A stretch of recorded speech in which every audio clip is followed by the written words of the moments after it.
I grew up on a farm near Alpena, Michigan. The front yard was a swamp with a creek and a long driveway that led to a farmhouse on a hill. When I was 5, my father and 3 of my uncles were killed in a tragic accident. After that, my mother worked to support us. At that time, most mothers who had worked during the war were back home raising their children. My mother had to do it all. My mother sent the 3 of us to college at a time when girls could only become nurses or teachers.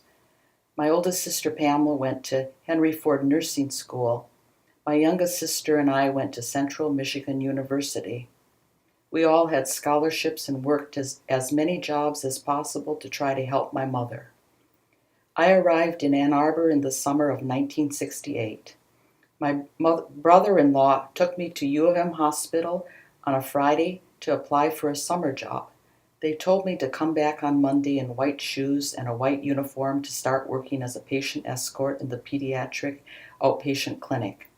I was 21 years old. The pediatric clinic was a happy place to work, despite the sick children.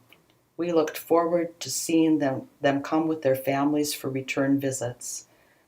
One mom told me her little girl thought I was Superwoman because of my long legs and dark hair. The outpatient hospital and nursing administration were located together in a first-floor office suite. From there, we watched North Outpatient Building's demolition. I saw the iron skeleton of the new hospital take shape, and every level was lit with strings of light bulbs all the way to the top. When the hospital was ready to open, we moved to a suite in the Taubman Center. After everyone and everything had been moved out, they began tearing down Old Main. It was sad to see the mighty old hospital destroyed. I was working in Taubman when a 42-year-old doctor was killed by an angry patient. Critical incident report policies and yellow cards were quickly put into place by the hospital.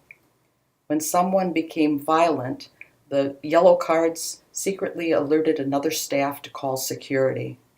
Though there were some trying times, I had a lot of fun during my years at the hospital.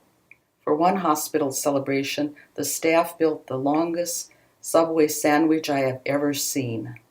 To celebrate the opening of the new hospital, the cafeteria baked and decorated a massive cake replica.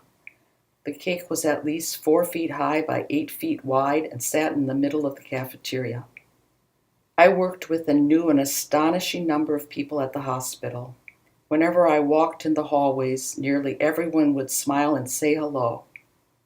I now work at mHealthy, a program focused on keeping employees healthy and productive and supporting them in their healthy choices. Throughout my 45 years at the university, I have been lucky to do what I love.